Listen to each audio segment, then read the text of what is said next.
It's beautiful, whimsical, and yet refined. A little cartoonish, a bit over the top, and yet pleases the eye in ways rare among the world of coins, and yet reflective of the people it honors. Ladies and gentlemen, we have the third installment of the Australian Coat of Arms series, highlighting the elements of iconography of Queensland.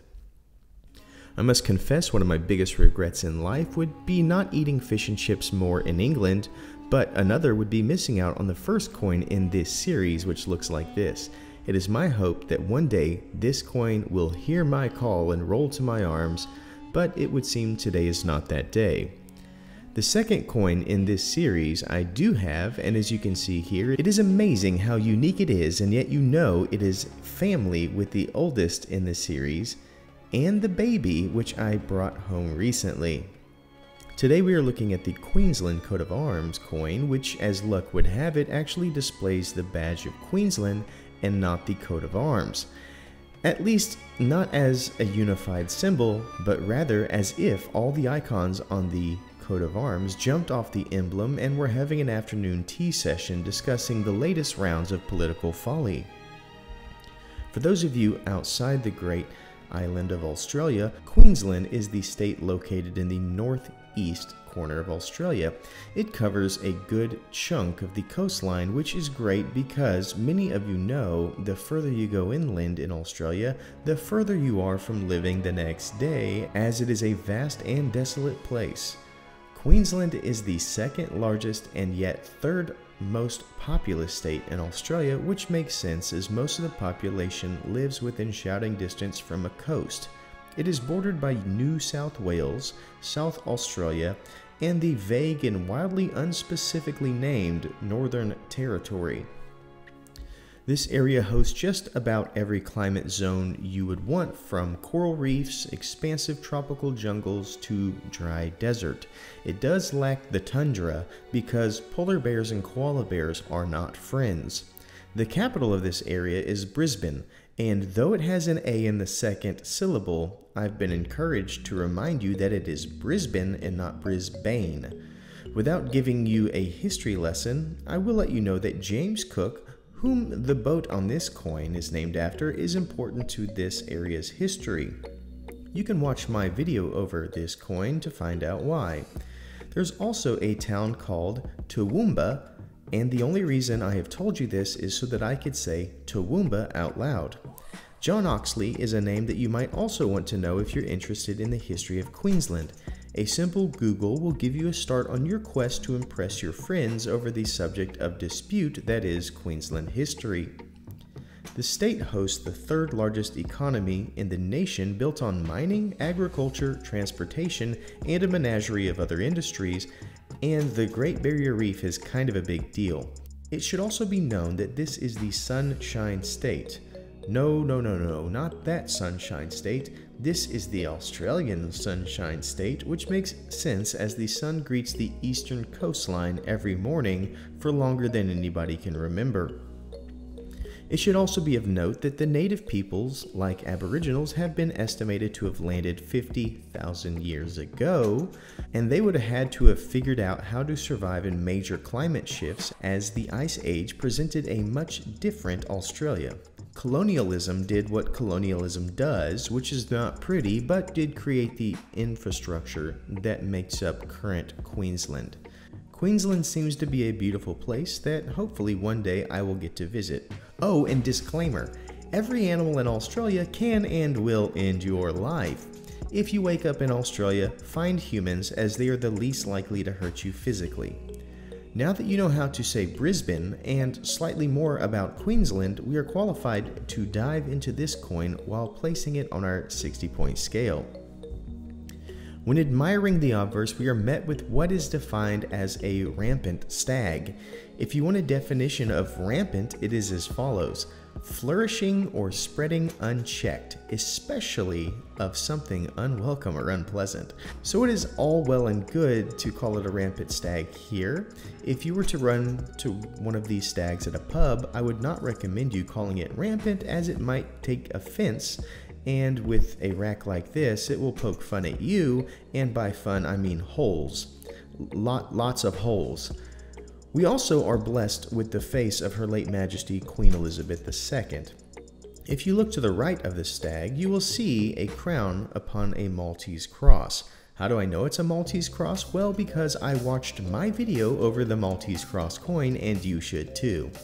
The Maltese cross traditionally is blue, making up the badge of Queensland. The stag is usually found holding up the shield on the coat of arms, but today he is rampant doing stag things. There is a part of a knight's helmet seen towards the bottom, as well as the ornate depiction of sugarcane which lay in the background. The text, Audax at Fidelis, can be found towards the bottom, which is Latin for bold but faithful. Overall, this is a marvelous obverse that the Royal Australian Mint has provided us with. The series, in my mind, is the Queen's Beast of Australia, and also, in my opinion, is a better series. Such an amazing scene, and there is honestly no detraction I can bring, so it scores a 10. When we move to the reverse, we are met with the rest of the pals found on the Queensland Coat of Arms. With outstretched wings, we have the Brolga crane.